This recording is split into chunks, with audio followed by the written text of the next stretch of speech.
hear a conversation between a travel agent and a customer. The customer wants to book a coach ticket. First, you have some time to look at questions 1 to 7.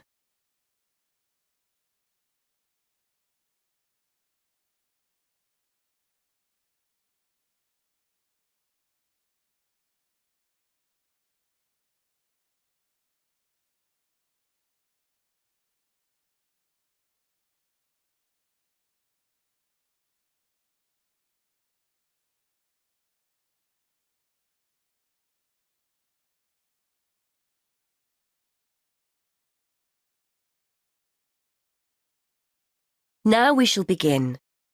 You should answer the questions as you listen, because you will not hear the recording a second time. Listen carefully.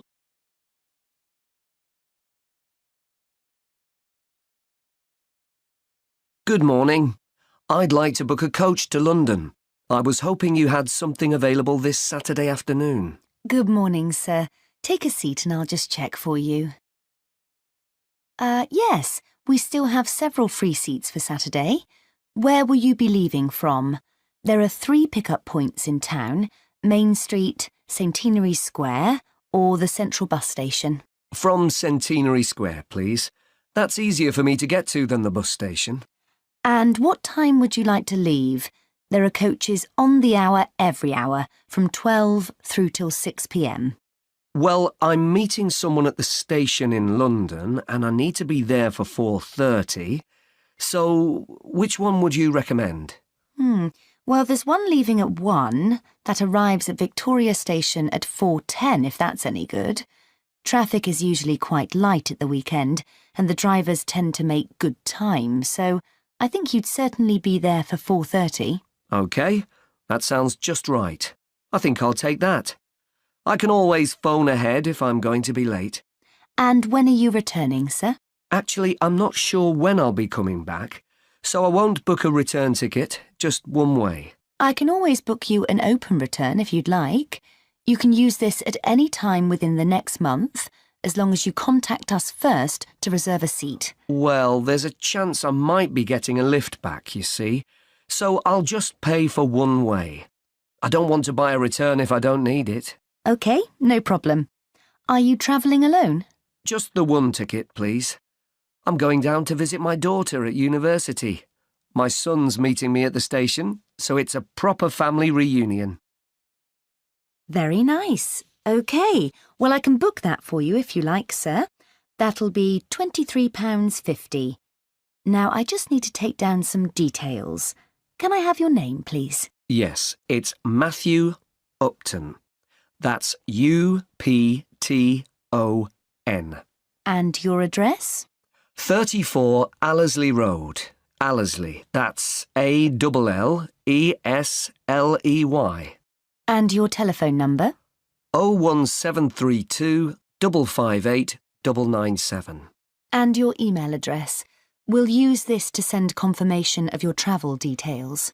matt257@yahoo.co.uk. OK, thanks. Before you hear the rest of the conversation, you have some time to look at questions 8 to 10.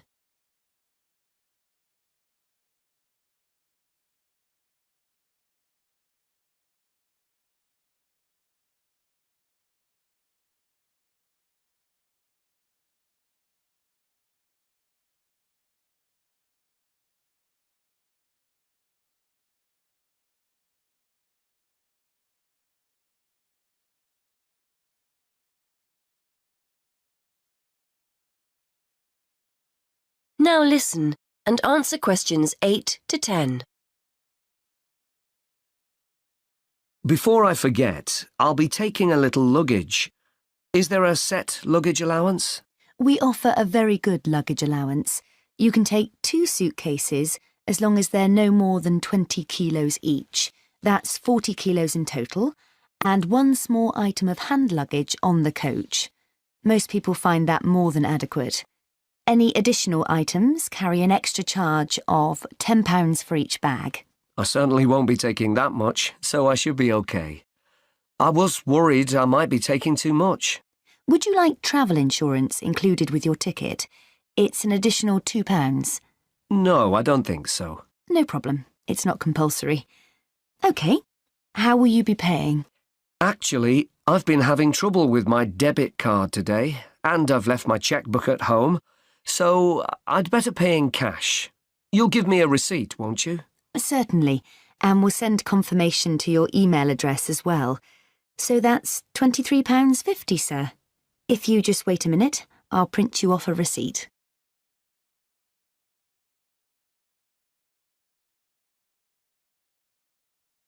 That is the end of part 1. You now have half a minute to check your answers.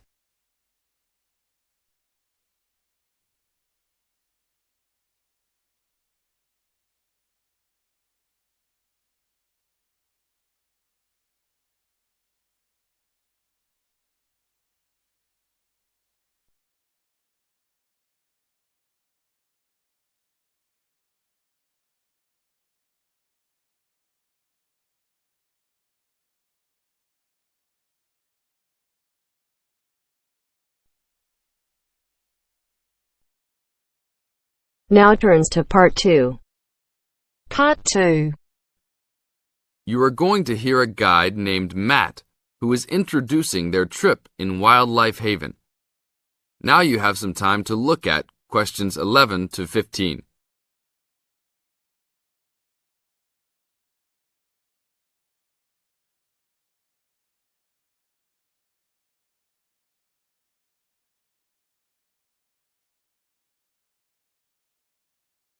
Now listen to the first part of the introduction carefully and answer questions 11 to 15.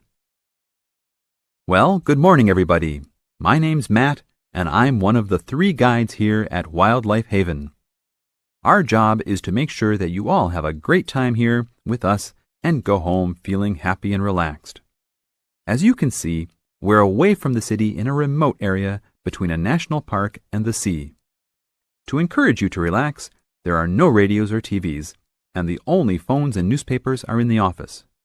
So, if peace and quiet is what you've come for, this is the place to be. From your cabin on the hill, you'll find you have the national park behind you, and you can look out from the sea from your front balcony. Your luggage will be unloaded from the bus and taken to your rooms in a few minutes. Once you have picked up your key at reception, please locate your room and check that all your luggage has arrived. The daily program here at Wildlife Haven is flexible and only as demanding as you want it to be. You should each have a brochure setting out the facilities and various walking tracks you can take. And on the bus, you are given a green sheet setting out a number of group tours in the coming week. If you want to join any tour, just write your name and room number on the relevant sheet along the wall here. Tomorrow, there is a Beachcombers and Rock Hoppers tour exploring marine life in the rock pools along the beach. Or, if you'd prefer to go inland, there's a guided forest walk that takes you off the walking tracks. If you want to catch some lunch, you could join the beach fishing expedition. And at night, you'll see there is a moonlight forest walk that leaves each night at 7 p.m. So there is plenty to choose from at Wildlife Haven, and of course, that includes just sitting on your balcony watching the waves roll in. But I would recommend my favorite tour, the Waterfall Walk. This departs at sundown each day and also provides the opportunity to have a moonlight swim. Now you have some time to look at questions 16 to 20.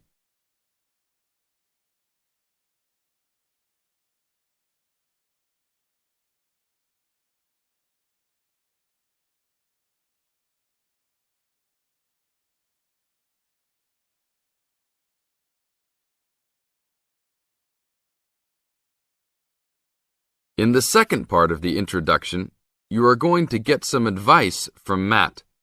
Listen carefully and answer questions 16 to 20. You've chosen to visit us in January, which is one of our hotter months. And although you may be tempted to wear a minimum of clothing, you should always take precautions against injury, particularly in the national park. This includes sensible footwear. You'd be surprised how many of our guests ignore this advice and end up being sorry. And socks are a good idea too. And even though you might be under trees a lot of the time, it's a good idea to wear a hat in this hot climate. There's no need to be too concerned about walking in the national park, provided you use common sense. It's true that there are poisonous spiders in the park, but they are really more frightened of you than you are likely to be of them. I should also warn you against eating any wild berries. Some are edible, but you should avoid them all. We'll provide all the food you can eat. Well, that's about all for now. Dinner is from 6 to 8 p.m. in this building.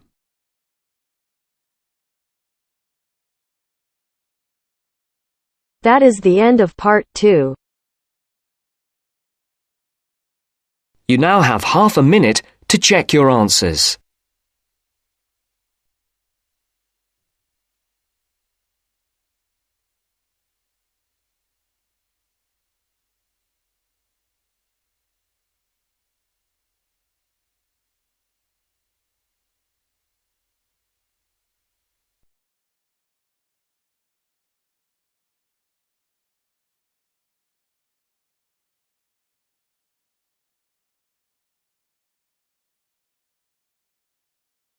Now turns to part 3.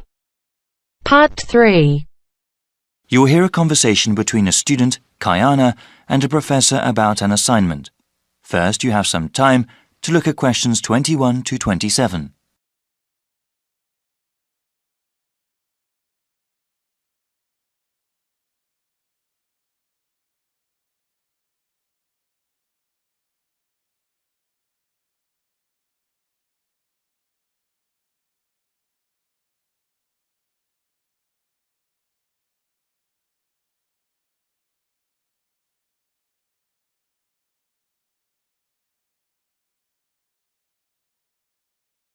Now listen carefully and answer questions 21 to 27.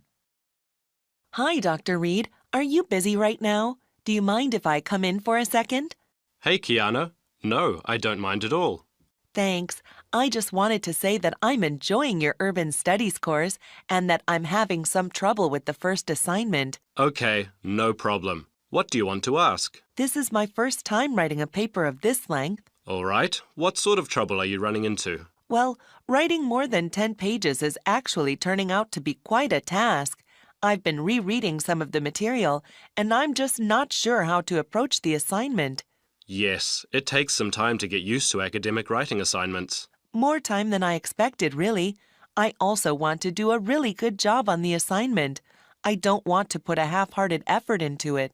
I'm glad to hear that. I'll say that these assignments get easier to manage as time goes on. That's a small relief. I mean, it gets easier to plan the assignment and to organize one's time, but it still takes hard work and a sincere effort to produce a good piece of academic writing.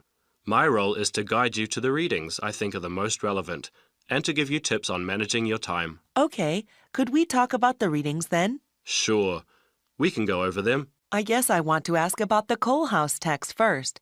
It seems like a pretty interesting book. But sometimes a bit over the top, no? I would recommend reading just the first part of the book. It's the most relevant to the assignment that I gave you. The rest of the text goes on about a topic we will cover later in the semester. All right, I'll just read the intro then. As for the Peely article, oh, did you read that one? Yes, I accessed it online and then printed it out. Okay. I would recommend you review that again. Also, remember what I said about the Liebskid article? I think you told the class to focus on the research methods, right? Yes. She approaches the problem in an innovative way. Let's see. For the Gary article, I think you should... Let me see. I think it would be best for you to read just the conclusion. Just the conclusion. I see. Yes, I would ask you to read the whole thing, but this way would be more efficient. Speaking of which, you should not bother reading the Wolfson article. Yeah, it didn't seem particularly relevant to the topic. Let's see. Any other reading you wanted to talk about? Let me see. Yes, the Cudler article. What do you think of that one? Ah, yes. How could I forget? That one is pretty central to the topic. I really think you must go over it again. Before you hear the rest of the conversation, you have some time to look at questions 28 to 30.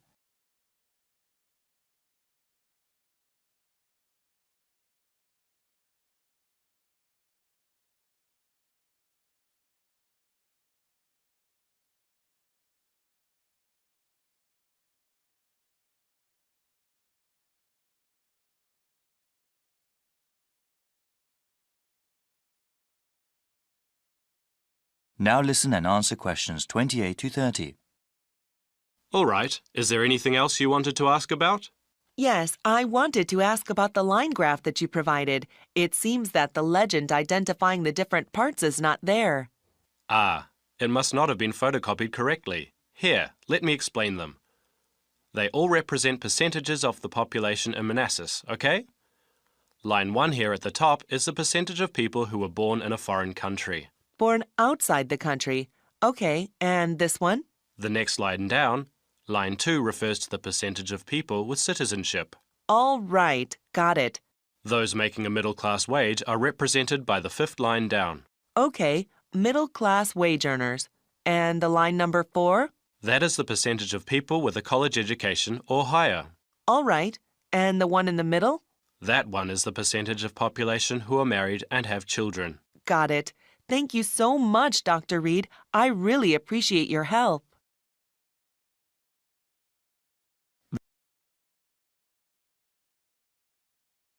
That is the end of part 3. You now have half a minute to check your answers.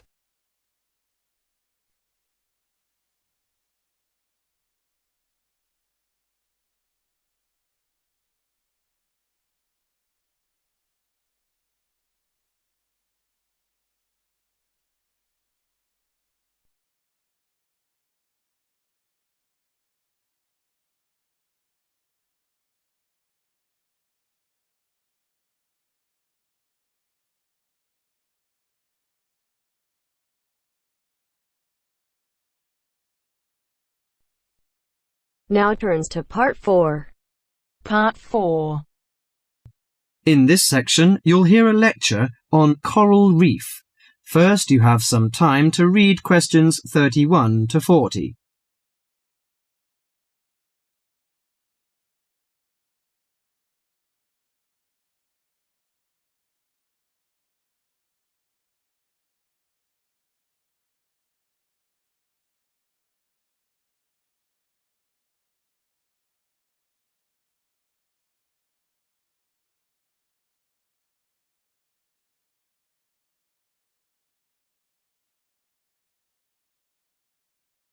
Now listen carefully to the lecture and answer questions 31 to 40. Do you fancy diving in the wonderful world of coral reefs, green sponges, colourful fish and red crabs? It is a rich garden beneath the waves. But how much do you know about the corals? Are they animals or plants? What are the threats to coral reefs? Today, Mr. Tim Harford, Executive Director of the Coral Reef Alliance, is going to introduce the facts about coral reefs. Good afternoon, everyone. Coral reefs are one of nature's most magnificent creations. It is filled with thousands of unique and valuable plants and animals. Over 1/4 of all marine species depend on healthy coral reefs. Humans also depend on coral reefs. These marine ecosystems are the primary source of food and income for millions of people, a vast repository of valuable chemical compounds and medicines, and a natural wave barrier that protect beaches and coastlines from waves and storms. Coral is actually the exoskeletons of coral polyps. Made from limestone, these skeletons build up over time, forming the reef. New corals are born each April. At a certain hour, on a certain night, mature corals suddenly release clouds of eggs and sperm into the sea. After the fertilized eggs take root on the seafloor, they can grow up to 15 centimeters per year. Coral reefs are present in the waters of over 100 countries. These are warm, 18 to 29 degrees centigrade, shallow, sunny regions primarily between the tropics of Cancer and Capricorn. Only clear, warm salt water can support a coral reef. And because sunlight is crucial to the reef's survival, the water must also be shallow. The algae that grow on coral provide much of the coral's food. In deeper water, algae cannot get the sunlight they need to grow. Most coral reefs are in the tropics because natural conditions there are perfect. In their modern form, coral reefs have thrived on Earth for over 50 million years. In recent years, however, more than 11% of the world's reefs have been lost, with another 16% severely damaged during the El Niño event in 1998. Up to 32% of coral reefs may be destroyed by human activities in the next 30 years if we do not take action now. Corals and coral reefs are extremely sensitive. Slight changes in the reef environment may have detrimental effects on the health of entire coral colonies. These changes may be due to a variety of factors. One of the greatest threats to coral reefs is human expansion or development. As human population increases, so does the harvest of resources from the sea. Due to overfishing, reef fish populations have been greatly decreased in some areas of the world. The removal of large numbers of reef fish has caused the coral reef ecosystems to become unbalanced. As we know, corals are also very popular as decorations. A large amount of the most healthy corals are selected by commercial collectors. They sell the corals to souvenir shops, where a large number of tourists wait to purchase them as decorations or souvenirs. Coral reefs also receive much damage from both commercial and private vessels. The leakage of fuels into the water and the occurrence of spills by large tankers are extremely damaging to local corals. Although much of the coral reef's degradation is directly blamed on human impact, there are several natural disturbances which cause significant damage to coral reefs. The most recognized of these events are hurricanes or typhoons, which bring powerful waves to the tropics. These storm waves cause large corals to break apart and scatter fragments about the reefs. Home to a diverse community of creatures, coral reefs are underwater treasure chests of color and activity. Predators and prey swim and crawl among the coral in nature's never-ending dance of life and death. This lively, fascinating world beneath the waves is just waiting to be explored. That is the end of part 4. You now have half a minute to check your answers.